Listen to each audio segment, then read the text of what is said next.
In animation, the Microsoft logo bursts into sparkling concentric squares. 6 stacks of colorful panels in various textures converge at a central hub, then fan in a circle. Microsoft Ability Joey's Summit. seated in a sound studio playing an electric guitar. Hi, I'm Joey Stuckey.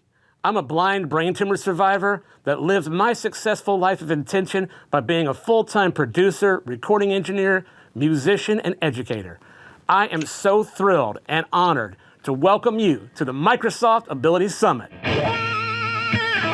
As Joey plays the guitar, a flip montage of various community members.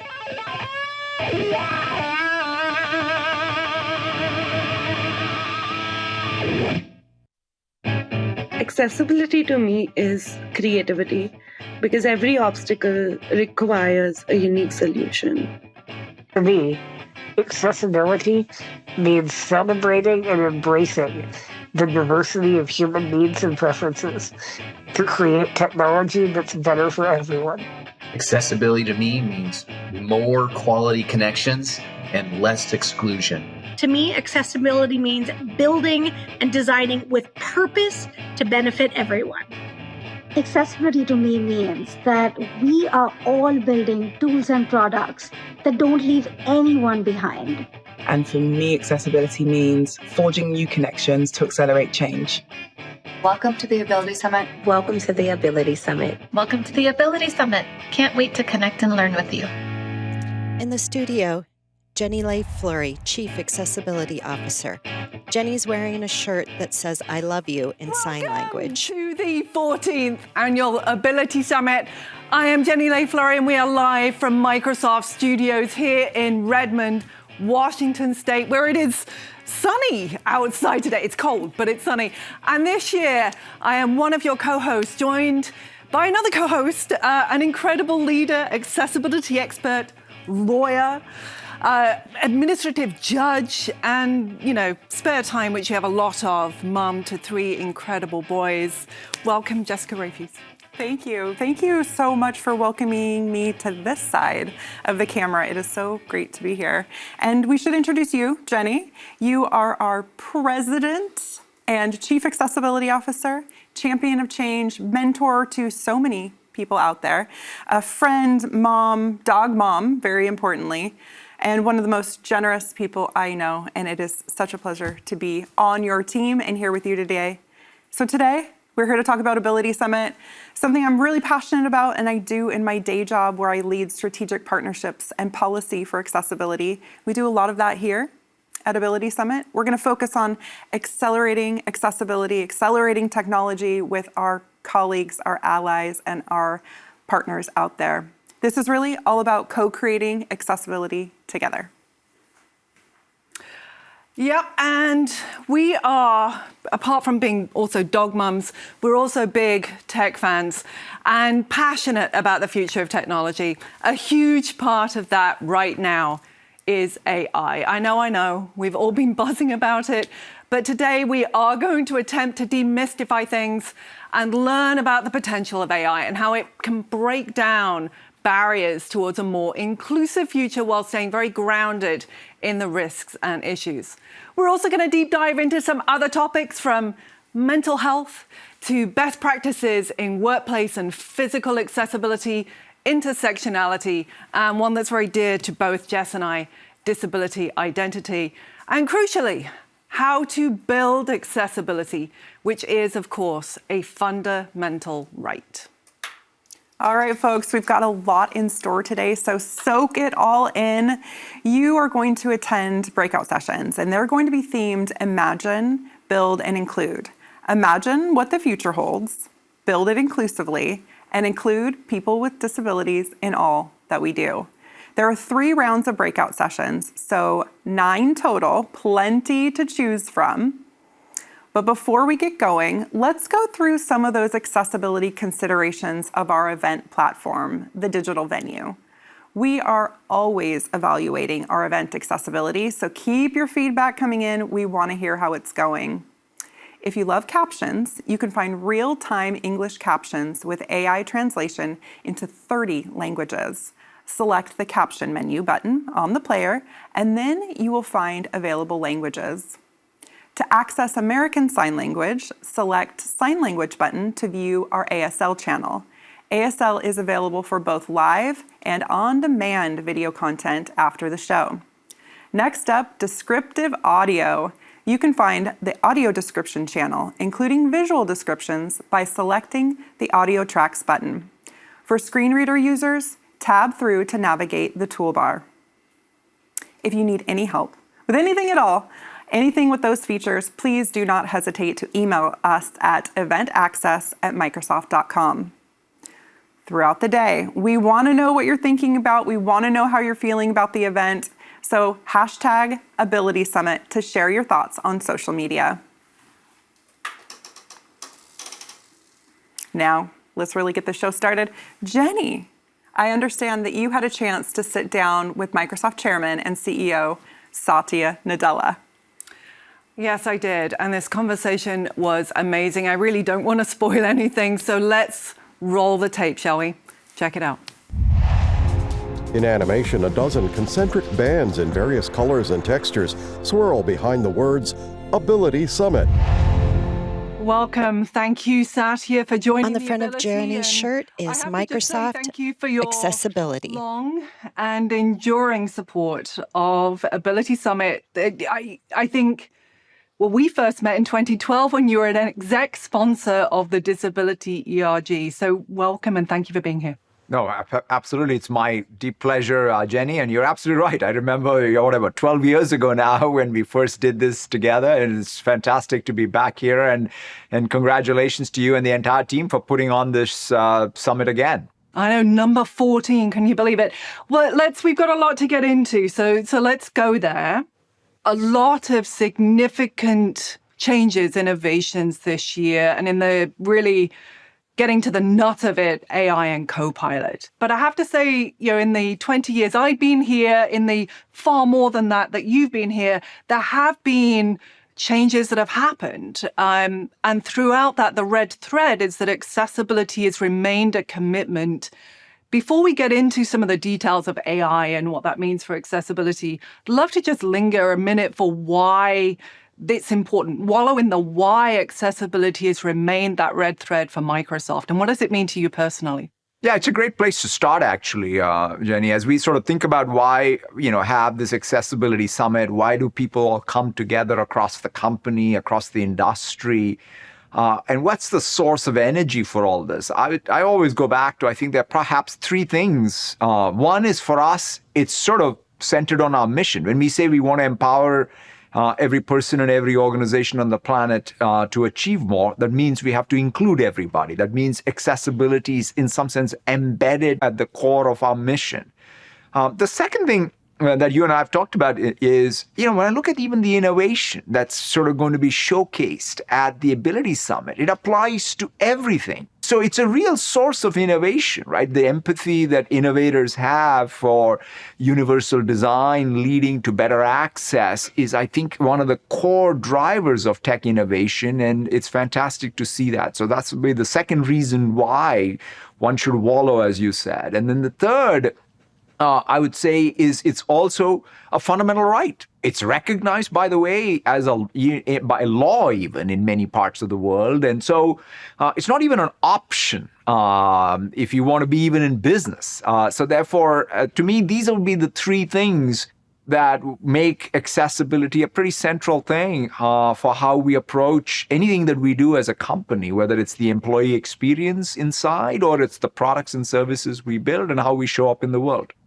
I love that. And I love lingering on fundamental right. I think it's just so important to this whole community that we continue to invest here. And clearly this year, it has been about that combination of AI and accessibility in this new chapter. AI, of course, not being new. That's one thing that I know we're going to hear through today is AI's existed a long time, but there is a lot of paradigm changing that is in this latest chapter. Zooming into that a little bit, what do you think about the potential of generative AI, of this new chapter of AI, and the impact that it could have on accessibility, on disabled people out there? Yeah, I mean, if you think about the pursuit of computing has always been, how do we create computers that understand us versus us trying to understand computers, right? How can computers become these tools that'll help us as users navigate the world, understand the world? And that's where the real breakthroughs of this generation of AI is. We have a new user experience that's multimodal, input and output. We have a new reasoning engine to make sense of all of the data.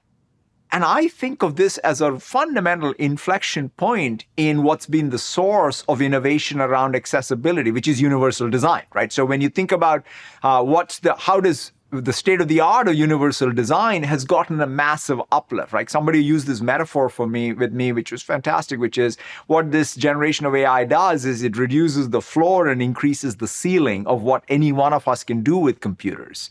And that means it's more accessible. I can achieve more because of the natural user experiences and interfaces that now I have. And you see it, like when, that video we showed at Build, I think last year even with Anton, unbelievable, where the developer with CP could use GitHub Copilot to achieve, real, great sort of work that they were able to do, an economic opportunity.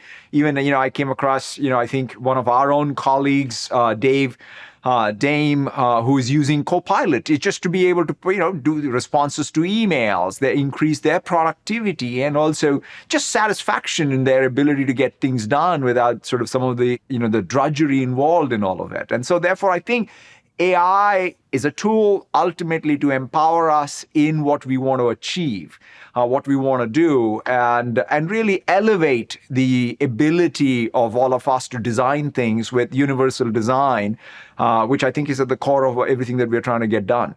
Beautifully put. Universal, of course. Universal inclusive design. Dave is going to be demoing some of that later. And he's one of our senior leaders in accessibility and working on a lot of the hardware and Windows. He has cerebral palsy, and he's been able to increase his speed in writing an email from 30 words to 200 just with a click of a button. And I think that is so impactful. I'll share for me, as someone who's deaf and I'm using Teams all day long, I have captions, I have transcript, and now I have meeting notes. It's just magical. So we've got inclusive design, universal design, and then really lingering on how do we then take this core that is Copilot AI, and then how do we accelerate? And that's really with customers and partners. And I think one of the key messages also coming through today is that we must continue to innovate and work with our customers and partners to accelerate that journey. Why is it so important? I know this is something we've spoken about before with different customers coming through, and we've seen it with our own employees. It's a very core strategy that we have, is to lean into the insights of disabled people. But why is it so critical right now and in this moment? What are you seeing there? Yeah, I mean, to me, as a platform company, at the end of the day, you want to be able to really enable, it's just not about us innovating, right? All the things you talked about, what Teams with Copilot, or even Windows Copilot now with all these new skills that essentially realize that vision of universal design and inclusive design is fantastic to see. And that's what, will benefit, millions and hundreds of millions and billions of people around the world. But the only way to scale this, Jenny, to your point, is through partnerships, through that platform approach, which is, again, the core of what we do, right? So when I see the Rijksmuseum use Azure OpenAI service, that's pretty awesome to be able to create these new generative descriptions that then will make the exhibit more inclusive, or what Team Gleason is doing with voice, or the ALS Research Institute is doing with data and AI. These are great partnerships. I know all three of these things, I think, will be showcased as part of the summit. But that's what I think at the end of the day, it's the real world relevance of some of this innovation that drives to further innovation. So as a platform company, we have to absolutely lean into that and make sure that everything we're doing, whether it's Copilot and Copilot extensibility or the Copilot stack in Azure, is all ultimately helping our ISVs, our customers, our partners, all achieve their own goals around innovation, around accessibility.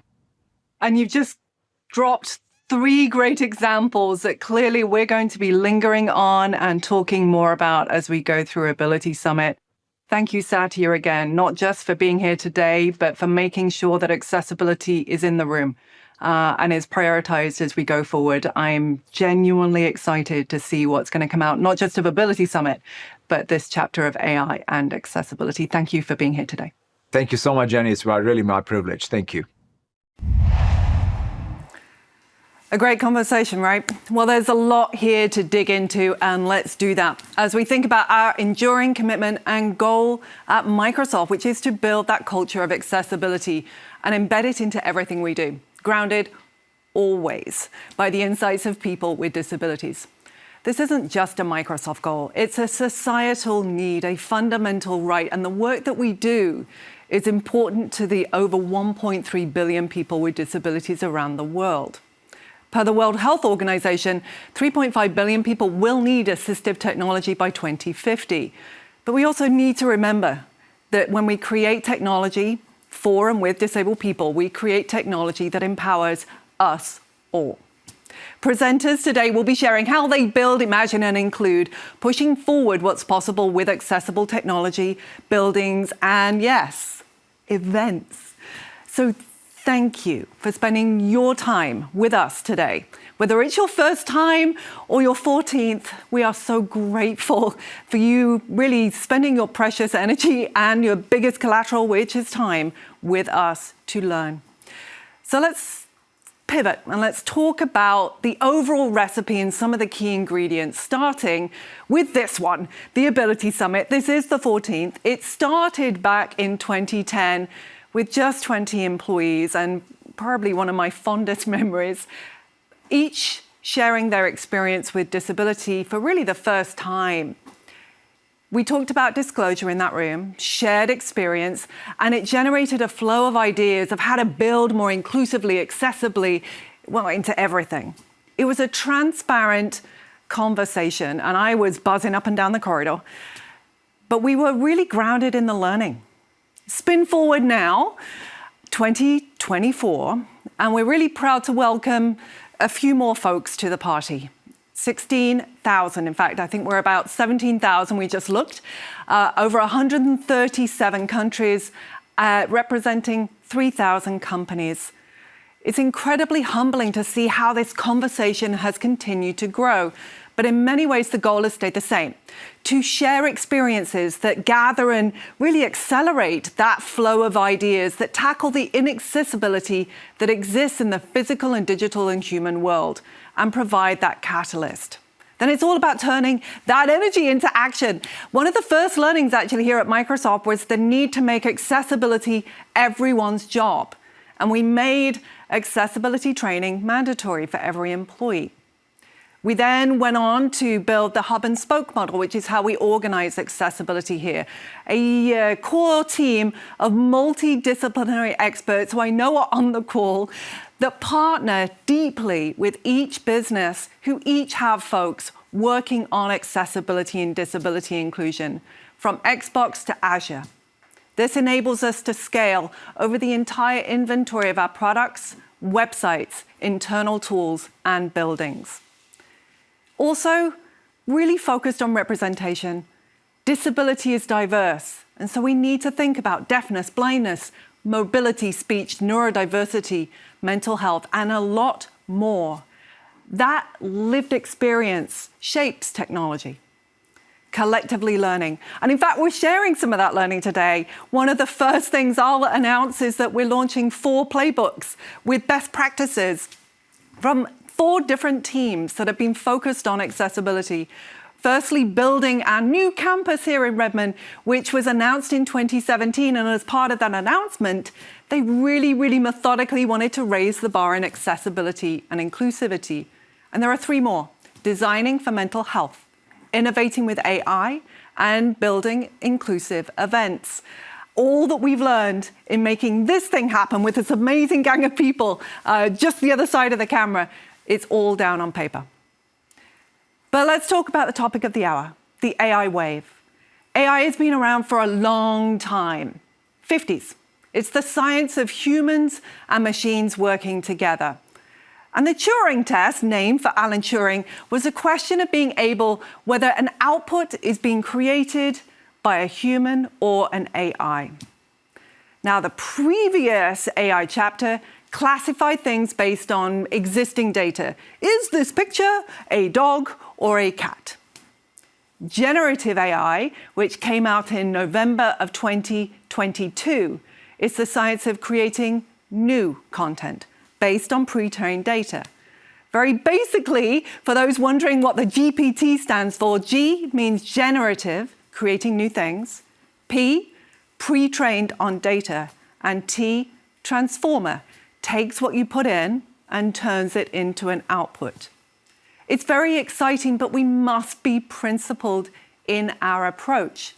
Accessible AI is responsible AI with 3 key principles. 1, be accessible. 2, protect against harms like ableism. And 3, foster innovation as and where we can. And do all of that in close partnership with the experts, disabled people. I want to give you 3 examples that illustrate the possibilities. First, one of my favorites, although I'm not allowed favorite children, but one of my favorites is the Disability Answer Desk, or as we affectionately call it, DAD. Since 2012, DAD has provided technical support to customers with disabilities and has taken over 1.5 million contacts. The goal, very simple, to get you all up and moving as quickly and as easily as we can with accessibility and technology. In 2017, we started a partnership with an incredible company called Be My Eyes, which enables blind and low vision to call, in this instance, DAD, with sighted volunteers. They have over 600,000 of them, offering real-time visual assistance using live video. We wove that into the process, and we found that folks had much faster resolution of those nerdy issues that can happen from time to time. Fast forward, October last year, 2023, Be My Eyes had unveiled GPT-4, which had powered the virtual volunteer, giving the option to use generative AI to describe images, and we wove that into DAD again. Now, we're still learning, but we've taken a couple of thousand calls, and the feedback, it's humbling. 80% of you say you absolutely love it, and 40% of the calls have been resolved by Be My AI, the image descriptions, without needing to wait on the line for an agent. Your technical issue solved independently and quickly. Second, New Disabled South, an amazing nonprofit fighting for disability rights and justice in the 14 southern states. Now, it's been an honor to partner with them, and they are leveraging AI to develop a plain language policy dashboard. This breaks down complex legislation into plain language, making that legislation easier to understand and more accessible to voters in those states. AI doing the work, but the results checked by staff, by humans at Disabled South before it goes on their website. GPT acting as a co-pilot. And most importantly, a step forward in empowering people to advocate for their own fundamental rights. Third, AI, accessibility and advancing complex disabilities. It's an area where we've been invested for some time, but there is a paradigm shift that's happening. Some of it was already in motion. In 2022, we announced the Speech Accessibility Project in tight partnership with my friends, peers, colleagues at Apple, Google, Meta, and Amazon, hosted and managed by the University of Illinois. The goal of that project to gather data to advance speech recognition for people with diverse speech patterns and disabilities. First of its kind, tech industry partnership to advance accessibility for folks living with Parkinson's, Down syndrome, cerebral palsy, stroke, and ALS. ALS, a motor neuron degenerative disease, which progressively impacts voluntary muscles. And Azure plays a part in helping to identify and find a cure for it. In 2021, we helped Answer ALS, the open access to its comprehensive research through the Azure data portal called Neuromine. It gathered up a whole bunch of data, biometrics, genomic information that has powered over 300 research projects around the world. And today, that project is taking its next step forward. ALS Therapy Development Institute, or ALS TDI, and Answer ALS are combining their data sources to almost double the clinical and genomic data available for research on Azure. This is going to allow researchers to accelerate their work on the path to identify cures and treatments for ALS. It's incredibly important, but I want to linger on one final example. This is a project that we've been working on for some time. And this project is incredibly important to us all. As Steve Gleason says, until there is a cure for ALS, technology is the cure. And losing your voice during the journey of ALS, which removes that functionality, it's a brutal disease. It's painful, but AI has the potential to give that voice back. We have been working on this technology.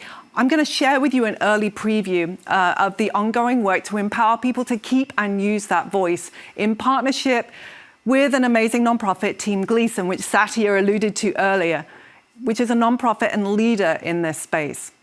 We're super committed to make sure this technology is used for good and for this purpose, and we plan to launch later in the year. But there's no better person to explain this than an incredible human. I want you to meet him.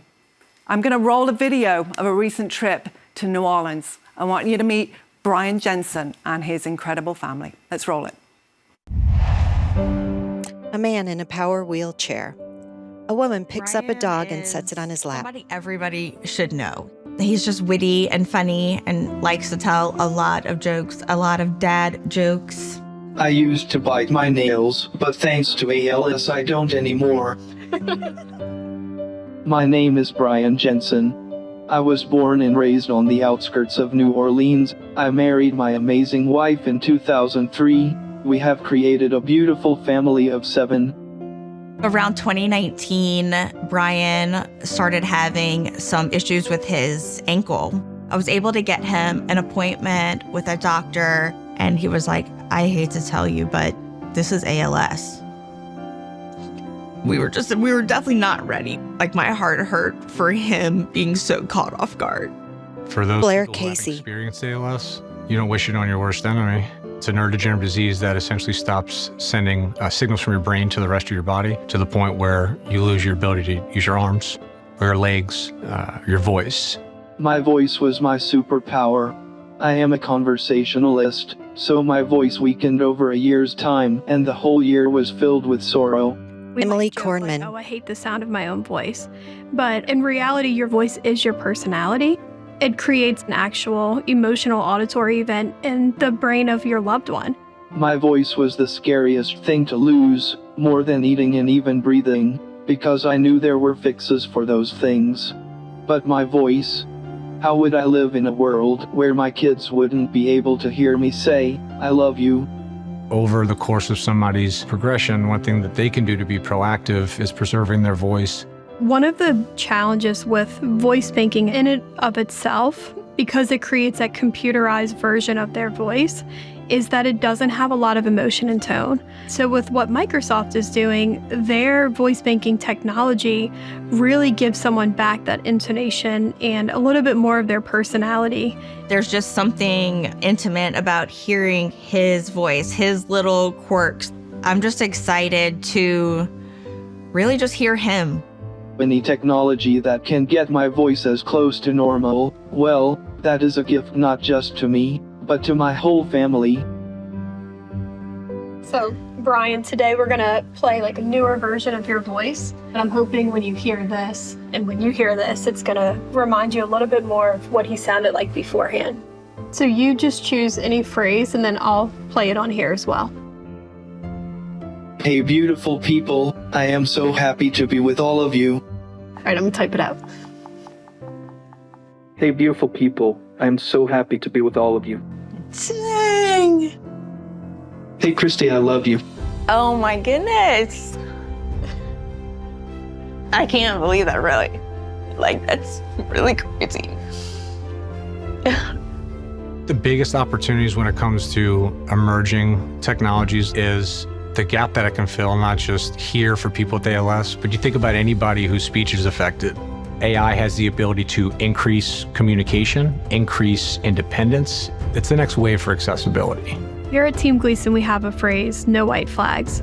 From my experience working with individuals living with this disease, that really means that they will not give up who they are. I am completely in awe and amazed by this voice. I think this sounds just like me, and I am overwhelmed with joy that my family gets to experience this part of me. In many ways, I feel like I am back.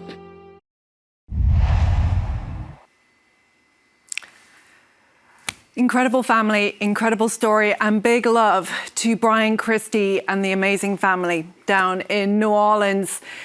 One example of many we've just shown, but before we get lost down the rabbit hole and knowing you're going to hear a lot more examples like this today, I want to pull us back to the core and foundation of accessibility, which globally can look very different. But it is incredibly important, if not equally important, to focus on some of those fundamentals if we are to deliver on accessibility around the globe. And Jessica, I'm going to hand this next segment right over to you.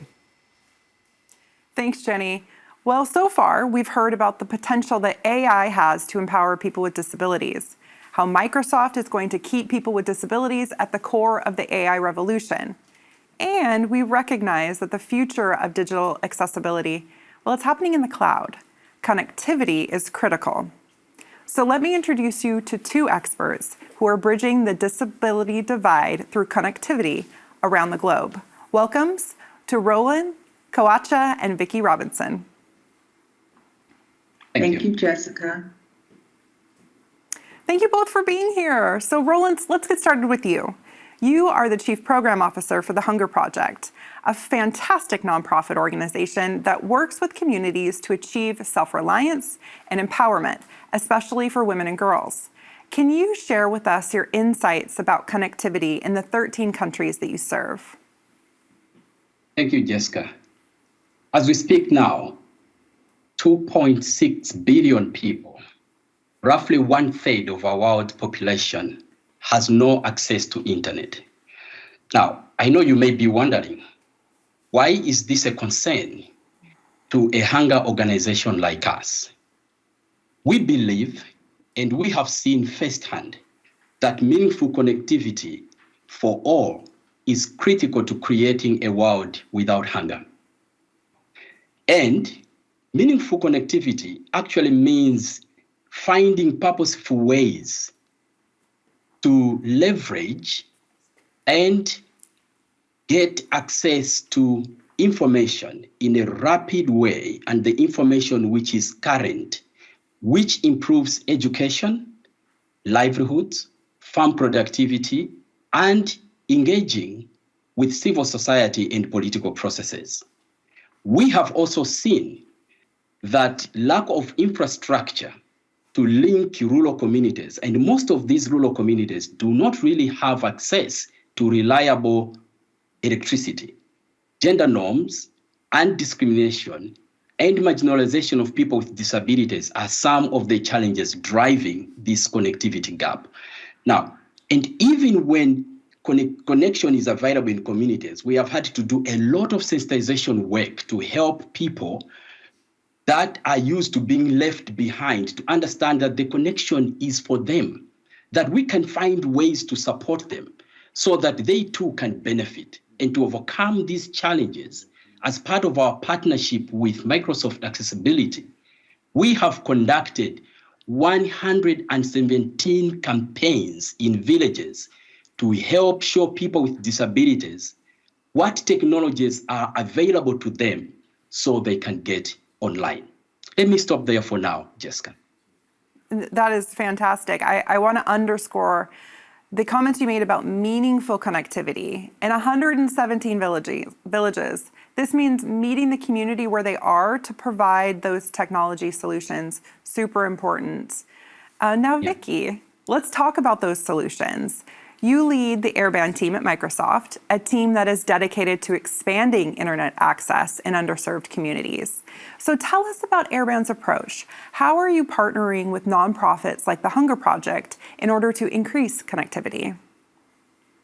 Well, as you know, Jessica, partnerships are central to the Microsoft ethos. And the connectivity that allows us to convene today as part of the Ability Summit is critical to meaningful participation in the AI digital economy.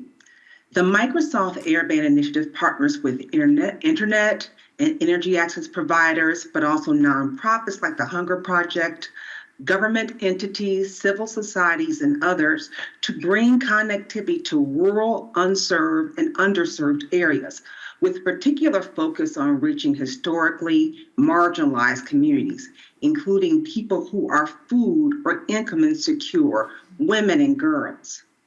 We believe that internet access is a fundamental right for all, including the more than 1 billion people around the world who are part of the disability community, our community. But internet access in and of itself is not the goal. We're working to unlock what internet access enables. We center our partnership work really in advancing that term again, meaningful connectivity, which for us means internet access paired with technology and tools that empowers people to operate online safely, but also productively. So how do we do this? First, we support our partners in deploying the digital infrastructure for affordable internet access. We then come with that to tailor the tools and resources to drive adoption, whether it's skilling resources provided through Microsoft Philanthropies and external partners, or Microsoft and other assistive technology solutions to meet communities where they are. So working with partners like the Hunger Project, we have brought the promise of internet connectivity to tens and millions of people around the world, and we're just getting started. Our ultimate goal is to extend internet access to 250 million people by the end of 2025. So continue to watch this space and consider ways to join us. Well, thank you for talking through that path. It's very interesting to hear about affordable technology and also adoption. How do we use the technology? Really critical.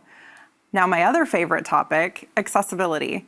So let's take a closer look at what disability means in the communities that are served by Hunger Project. So Rollins, what have you learned from users with disabilities at your epicenters? Thank you, Jessica. I'll speak to 3 for now. First, users with disabilities have shown us that this dream of meaningful connectivity for all is possible. And we can be able to reach every marginalized community when the right investments are made. That's the first thing. And for example, in Malawi, we are working with a community volunteer named Martha, who has moved from never touching a computer before to now an evangelist for access. She helped us realize that we needed to create spaces and times specifically for women and people with disabilities to come to the center and try the resources for free. Second, there is a universal hunger for learning in the world. In Mexico, the screen readers are incredibly popular, particularly among women. They are supporting women with low vision and people with low literacy levels to access information on the internet, which is improving their businesses and livelihoods. And finally, the third one is that users with disabilities are really showing us how much more accessible and inclusive our programs can be. It has helped us as Hunger Project to forge new partnerships with local disability organizations that are advising us along the whole way, from the physical infrastructures which we support to the way we interact with our community partners. And our teams around the world are embracing those learnings. And you know what? I know I've said enough here. It is now time for you all to really hear from the community partners themselves, community members themselves, on how connectivity has impacted their lives. Let's take a look. The Meaningful Access Project in Malawi enables supportive environments for communities, particularly women and people with disabilities, to gain internet access. 117 villages are now connected to the internet with proper equipment for individuals with disabilities to access and use the technology. I am Dixon Imponda. I am a physically challenged carpenter with a disability in my legs. Things were difficult for me in the past before the internet came. My name is Esther Jeek. I am blind. Unlike my friends, I was not able to walk long distances to go places to learn how to promote my business. My life has been very hard. I am so grateful for access to the internet because I intend to learn more and go far in my business. Dixon sits at a desk using a computer. I've been transformed tremendously because I use Orbit Reader, which has enabled me to learn a lot from the internet. Seated in a chair, Esther uses an Orbit Reader. Thanks to our partnership, over 70,400 people have access to technology and the internet in Malawi. Really powerful video. We love hearing from you, Rollins, and we love hearing from the community, from people with disabilities. So thank you for sharing that. Now, Vicky, we have attendees out there. They want to take your lessons. They want to bring them back into their own communities. Can you share with us your leadership values that have helped you to scale the work that you do with Airband and its partners? Thanks for that question, Jessica. For me, it's really been about leaning into your lived experience, where your passion meets your purpose and bringing others along while you're working. So driving accessible and inclusive digital access is my life's work, and it's personal. I am a woman that has lived and lives with the sense of otherness and being an outsider. I grew up income insecure, I'm a woman of color, and I'm single-sided deaf. I live in the divides, and I'm deeply committed to doing everything in my power to close them. Our work with the Hunger Project is an example of where my lived experience meets my personal passion and professional work to empower others. So working with our internal and external partners, we developed a model to provide all the necessary components, energy, internet, and accessible technology through a community-centered model that empowers people, particularly women, as change agents and mobilizes everyone. I truly believe that we are better together, and we've now taken that model to scale our work. But this is not our work to drive alone. Everyone has a role to play to help us close the disability and digital divides. Only 1 in 10 people in need currently have access to assistive technology, and our work shows that connectivity would be a game changer for bringing this access to our community. So whether it's through giving time or money, engaging with elected officials, or working on the ground, it's time for everyone to go to work. So consider checking out the Hunger Project or your other digital inclusion organization of choice to get involved, and let's stay connected. Thank you so much for the opportunity, Jessica. Oh, Vicky, thank you so much. Thank you for sharing your story and for your leadership. Go Disabled Leaders. We love that you've been here with us, and thank you for that. And Rollins, thank you for the incredible work that you do with the Hunger Project. You have taught us a lot, and we hope that this is just the beginning of how we are empowering folks within your communities. Thank you both. Thank you, Jessica. Now, let's hear from a few product makers who are creating the future of inclusive tech. Here's Alesh with more on the latest innovations from M365. Hello, everyone. My name is Alesh Holacek, and for the past year, I have had the privilege of serving as the exec sponsor for the Disability Employee Resource Group here at Microsoft. Being part of this community has been an incredible honor. Conversations with the members of this community have kept me honest and motivated. To everyone in the community who is watching today, thank you. Thank you for being the driving force behind such a positive change. Our work in accessible technology is grounded in a strong belief that as a product makers, it is our duty to create technology that empowers everyone. It is about building products that help foster a more equitable experience and help each and every one of us to achieve more. We have been on a journey to incorporate accessibility at every stage and from the very beginning of the designing and building our products. We call this mindset Shift Left. And it was our recent work on Copilot that provided the opportunity to put it truly into action. Today, I want to share the story of how we built Copilot and share what we were learning all along the way. But first and foremost, I want to acknowledge that this effort is a testament to the unwavering support from dedicated partners, allies, and incredible collaboration with the disability community. About a year and a half ago, as the AI revolution picked up and the impact of large language models became clear, we saw the potential for a new wave of personal productivity. We saw how Copilot could help us with tasks that can get in the way of our most creative work. Things like taking meeting notes or managing our inboxes. But we also saw something else, a unique opportunity to reshape how humans interact with computers in a way that makes the experience more equitable and transformative for all of us. And so before I dive into the details, let's look at how Dave Dame uses Copilot as part of his everyday work. Hello everyone, I'm Dave Dame. Today I want to share how Copilot's power can truly assist people with disabilities. Let's say I want to send Senior Director Product. Usually I one or two finger type my emails, which takes about 8 or 9 minutes, depending on the length, even if I dictate it.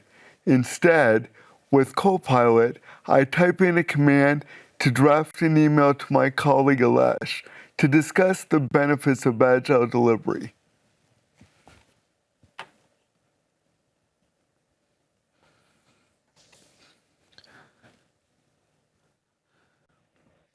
So when I get my first draft, I can look at it, and if I'm not happy with it, I can regenerate it until I find the draft that I like.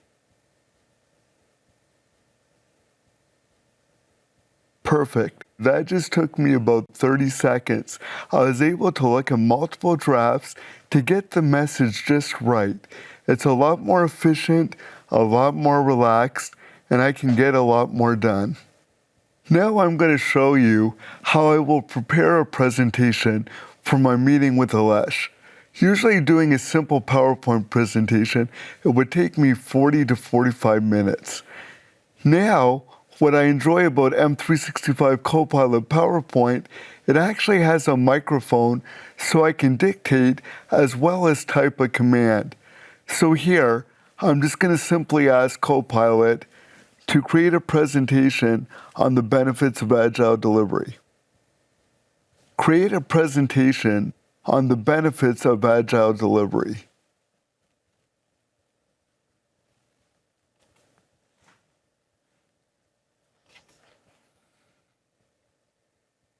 And here I go, I have a presentation, which is great. And the thing is, I'm still going to proofread it and check for accessibility to really make sure it's what I want. But I was able to create a deck in minutes. As someone who has faced communication challenges throughout my 25, 30-year career, I'm excited to demonstrate how we're in a better place than ever to leverage technology for tasks that others take for granted. Incredible. Copilot isn't just a tool. It's actually a supportive partner. In Dave's demo, you saw how it makes typing and putting information into tools super easy. But Copilot does more than that.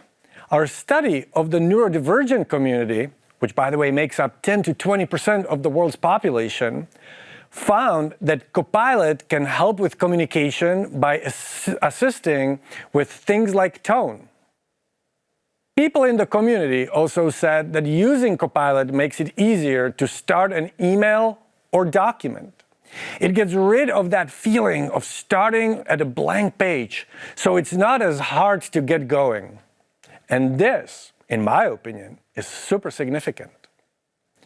We are witnessing how AI technologies like Copilot can bridge the gap between humans and machines and help us communicate, contribute ideas, and bring our whole self to work. It's about shortening the distance between us, our best thoughts and intents, and how we can share them. And with that all said, let's dive a bit further into the how of building Copilot. And to do that, I want to invite two incredible people to join me for a discussion. So first is Doug Joffrey, who played a critical role in building Copilot and working with the disability community. And I would also like to welcome Michelle McDonald, a research professor at Mississippi State University and the director of the National Research and Training Center on Blindness and Low Vision. Michelle, I would like to start with you. For those who are unfamiliar, can you please share with the audience a little bit about your research? Sure. Thanks, Alesh. So I've been studying employment issues for people who are blind or have low vision for more than 20 years. And over that time, I believe the importance of assistive technology and skills with assistive technology has increased significantly in terms of employment success for this population. Almost all jobs now require digital skills. And in order to have those skills, people with significant visual impairments need to use assistive technology. So in 2020, we started a longitudinal study about assistive technology in the workplace, funded by NIDLR, which is the National Institute on Disability, Independent Living, and Rehabilitation Research. And the goal of our study is to learn more about how people are using technology at work and understand the challenges that people face with their assistive technology. So the study involves annual surveys with more than 300 people who are blind or have low vision, and results are shared with technology companies, including Microsoft, who can respond to the challenges that we identify. Thank you, Michelle. And what are some of the top challenges you found in the research? So let me first explain briefly how we determine the challenges. So in the first survey, we asked people to tell us about the challenges they experienced with assistive technology at work in open-ended responses. And then we analyzed those responses and came up with 15 challenges that were reported by multiple people. And then in the next survey, we provided a list of those 15 challenges and asked people to select all of the challenges that they had experienced at work in the past year. So based on those results, it was very clear that the main challenges were not problems with the assistive technology itself, as I expected, but inaccessibility of external digital material. So 94% of our sample experienced either inaccessible digital documents, software, websites, or images, and most people experienced all four of those. And in addition, 74% of our sample reported experiencing software or websites that were technically accessible, but were difficult to use with their assistive technology. You know, it's important to remember it's not enough to just meet accessibility standards, but that usability is a core component of success and satisfaction with digital content. And then I also wanted to mention that participants reported the one challenge that was most impactful to their job. So, you know, most people reported multiple challenges from those 15. And then we said, what is the one that's most impactful? And 63% selected one of those issues with inaccessible or difficult to use digital content. And also of relevance to this conversation is that 10% selected working efficiently compared to sighted peers as the most impactful challenge to their jobs. Thank you, Michelle. And Doug, you have also worked and have a long history of working with the accessible technology community. Can you please tell us more about your background and your role with developing Copilot? Sure, and thanks, Alesh, for allowing me to be here. It's great to be here. I've been in the AT community for 42 years. In 1982, I started working for an individual who was blind and owned one of the pioneering companies in the AT industry. I was his first employer where I was a software engineer and created several products specifically for people who are blind. Today, I work on accessibility right here in Experiences and Devices, where I get to spread awareness on the importance of designing accessibility from the ground up. It is such an impactful position, and I've totally enjoyed working with all the teams, especially the Copilot teams. Excellent, Doug. And so what were some of the considerations you and the team were going through in the process of building Copilot? And what were your objectives when you were going through the design? Well, first, accessibility needs to be baked in, not an afterthought. And I think Michelle's research in particular demonstrates how often it is people encounter inaccessible content. It's far too prevalent and pervasive. That's why we emphasize the shift left mentality and make sure experiences are understandable, efficient, and habituating. It is also critical to involve people with disabilities during the entire process. Just because you can do something doesn't mean you can do it efficiently. Or another way of saying it, our goal is to build usable products. Given the amazing pace that Copilot has been on, these principles are even more important.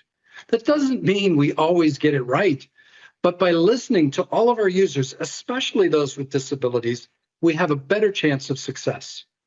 Doug, Michelle, thank you so much for joining me and for your incredible work. So on our journey to create products that are truly inclusive, we are also empowering document authors to shift left and build better authoring habits by catching accessibility errors early in the doc creation process. You may remember the Accessibility Assistant from the last Ability Summit, and I am thrilled about the progress we are making.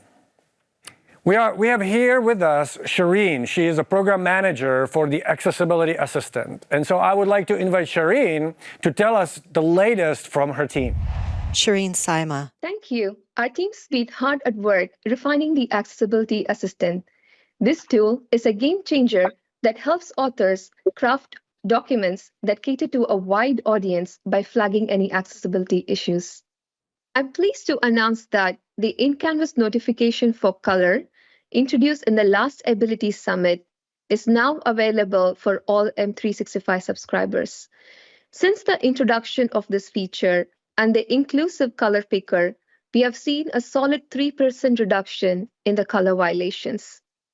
In addition, we also have rolled out the notification when you insert an image, prompting you to write an alt text.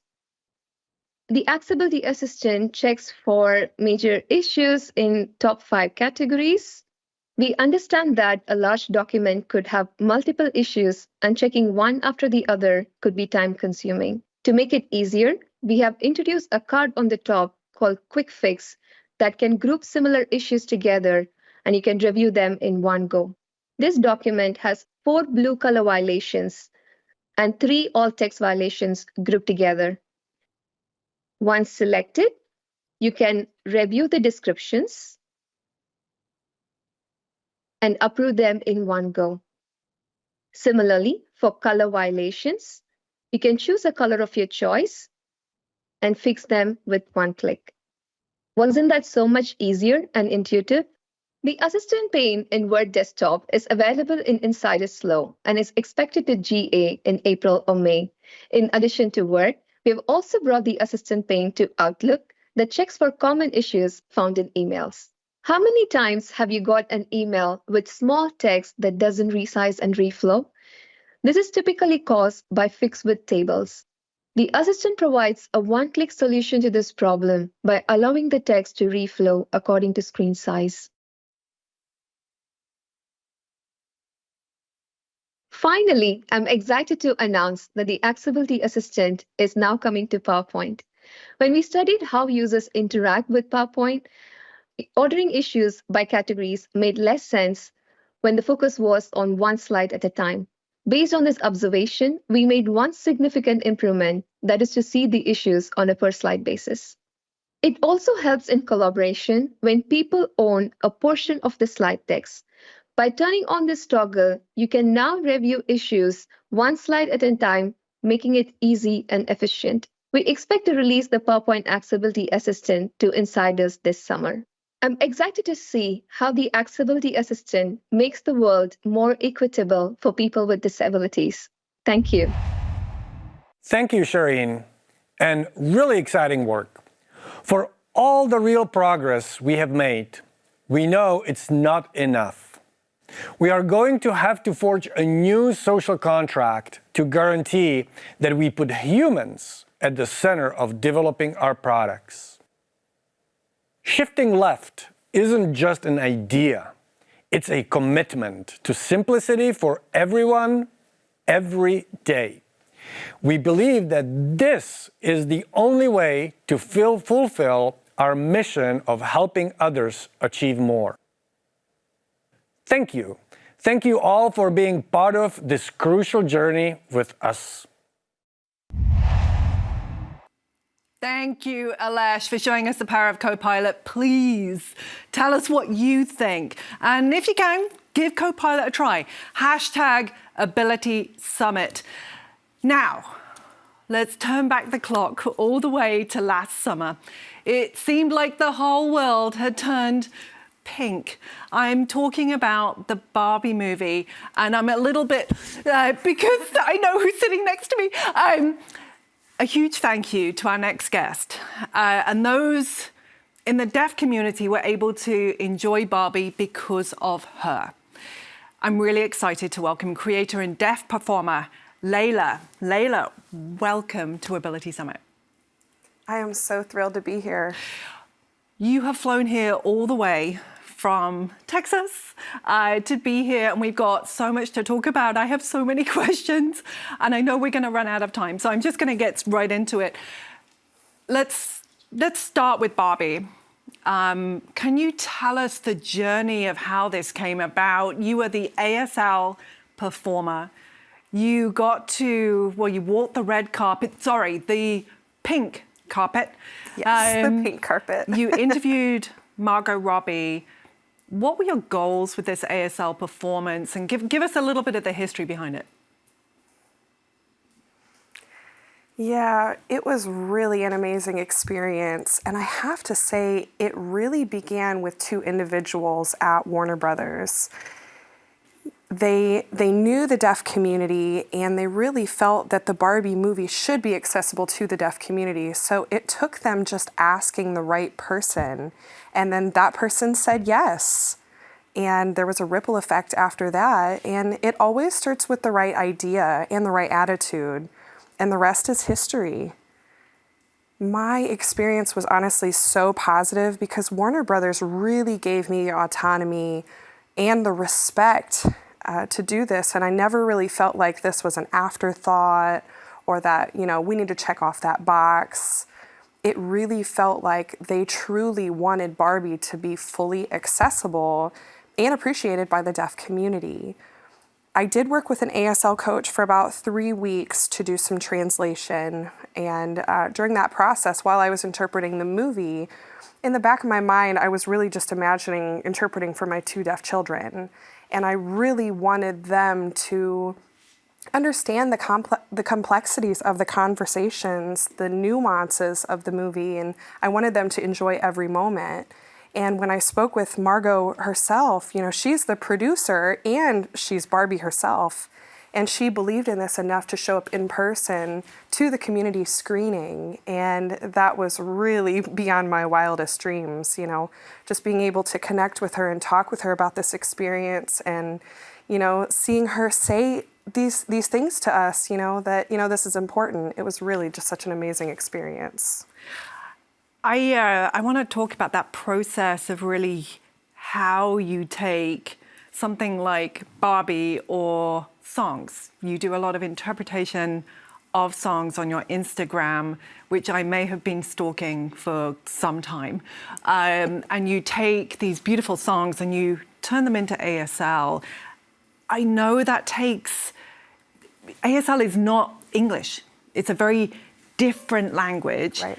What is your process? How do you take art and turn it into sign language?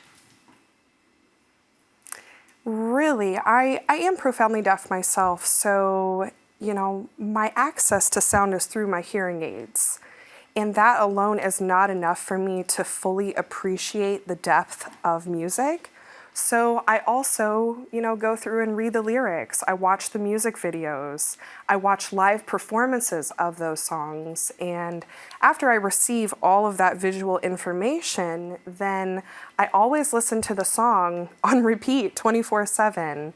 While I'm washing dishes, while I'm driving, it's playing on repeat. So it really lets my mind memorize the beat, to be able to understand where the sound is changing and shifting and, all the dynamics of the music. It really, allows my bilingual brain to, pick up and, figure out what are the right sign choices to convey that in a visual form.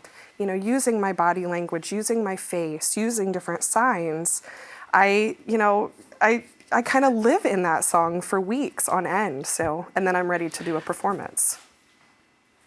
And I think that's why that interpretation, the meaning, the everything that it conveys. I literally watch, I'm probably revealing too much, but I literally sit there and watch a lot of what you do on repeat because I get so much information from what you're doing, which is why I think sign language and inclusion of sign language is so important. We have it today, the picture-in-picture.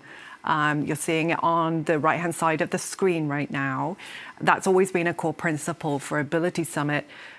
But I know companies are always curious, what are those best practices? We have about sort of 3,000 companies on the call right now.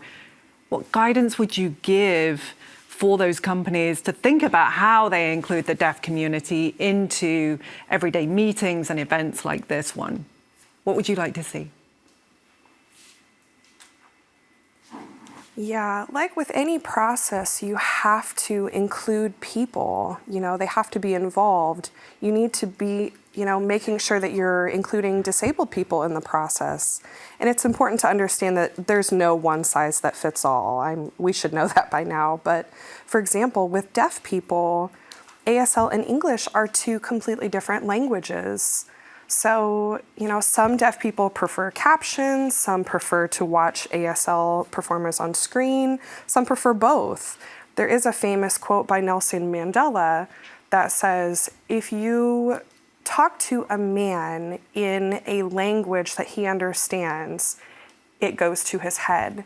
If you talk to him in his own language, that goes to his heart. And that's what it's like for me as a deaf person, as I'm, when I'm watching a movie or any video content with ASL, that goes straight to my heart. So one of the common questions we get is, just to follow that vein, why do we have both captions and sign language?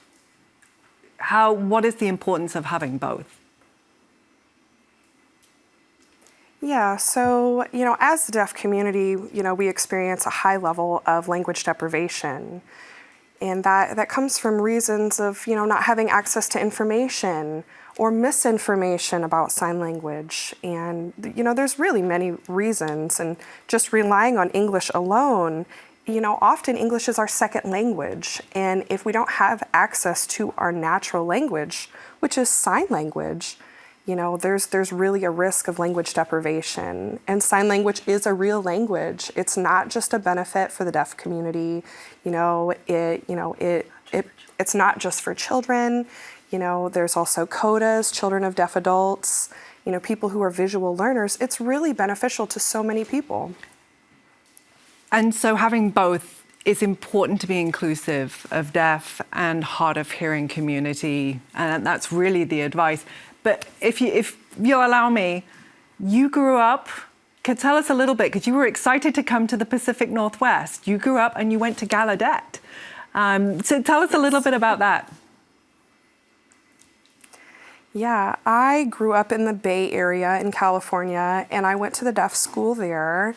I did have deaf parents. I'm a second-generation deaf individual, so I've always grown up with full accessibility, with a fully accessible environment. You know, American Sign Language was everywhere to me. And then when I realized in my adult life, you know, what does disability really mean? What does being disabled mean to me? Because, you know, society labels me as a disabled person, but I never felt, you know, disabled at home or at school. At Gallaudet, you know, I went to a university where everybody signs. It wasn't a disabling experience for me. I only feel disabled when I try to interact with hearing people who... You're proud. Yeah, you know, I'm proud to be deaf, and today we're able to see these amazing advancements in accessible technology, and at the same time we're seeing advancements in things like gene therapy as well. So it really raises, you know, it's inspiring, but it's also scary, you know, what's happening to disabled people? What does that mean for the deaf community? So I'm asking every, you know, technology company, any individual who's working with technology to try to truly understand the deaf community and deaf culture, you know, work with us, don't try to fix us. I love that. That pride, I think, is so important. We were talking about it last night. And I think there is so much opportunity with technology. So my last one for you, you've got a lot of technologists and non-technologists on the call. What is it that you would want to see for both the deaf community and in technology? If you had a magic wand, what would you like to see happen? That's easy. I would love for everybody to learn how to sign. Yes. I mean, everybody can learn to sign. Everyone sign now. Yes, sign. I love it. So everyone needs to learn sign language. Is there any piece of tech that you would like to see? Yes, I mean, just make it widely available to have ASL interpreters on a screen, use certified deaf interpreters. I mean, there's so many options. And like I mentioned, there's no one size fits all. Give us options and let people pick their preferences, and you can go far. And learn sign from a deaf teacher. Right? You know, I have to comment, we were actually comparing, I am wearing a shirt by Mara, which is a deaf-owned business in New York. Yes. And you are wearing some deaf-owned. Yes, I actually have these earrings by Rain, which is a company. And then this necklace, oh, I'm so sorry. I completely am forgetting it right now on the name, but it's a deaf-owned business. I'm going to have to follow up. We'll post it on social afterwards. Yes. And get that on. But it is a beautiful image of being a mom. It says mom. Mm-hmm. Yeah, it says mom. It's gorgeous. Layla, I am, well, I'm so, it's like I'm sitting next to a legend right here. Thank you so much for coming. You heard your calls to action, folks.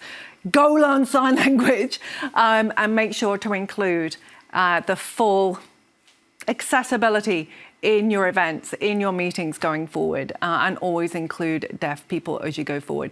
Such a dream having you here. All right, I'm sure everyone tuning in, let's check in on the social. Let me pass over to Jessica. Wasn't that an awesome conversation? Fantastic. Thank you so much for being here. I think Ability Summit fashion is officially a thing, Jenny. We want to hear what you all think. Head over to social, #Ability Summit. What are your favorite Ability Summit fashions? Whole new thing. No, I picked up my phone in the break and it was, did you and Jessica no, we did not. We both walked in, rolled in. I'm wearing a claret or wine-colored skirt. You've got the claret blazer. www.bymara.com. I think it shows you we've been spending a lot of time together this last week. We're starting to think alike, dress alike. In the next day. Well, let's pull up some of the posts that have been coming up. I was checking out a few online. This one is from Denny, who is an MVP over in Europe. A long time ago, I enjoyed the Virtual Ability Summit with an amazing and inspiring keynote from Satya.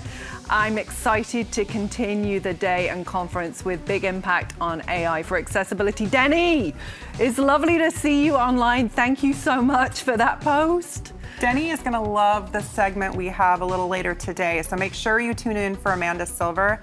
Denny, it is exactly what our MVP community is going to dig their teeth into. And then this Another one from Jill. From Jill Houghton. Jill, thank you so much for joining us. Jill says she's excited to learn more about disability inclusion and accessibility around the world. And AI has the potential to do some really amazing things. So thank you, Jill, for joining us. I love that image of the disability divide. I think that divide is something, that's really what I believe we can tackle as we all work together, folks. That social inequity that it just exists in society. All right, lots more to come. All right, folks, we need to hear what you think. We need to hear from you on #Ability Summit, so share your thoughts. In animation, colorful, undulating bands in various textures frame the words, "Thank you for participating. There's more to explore." Discover other content experiences in the top navigation bar.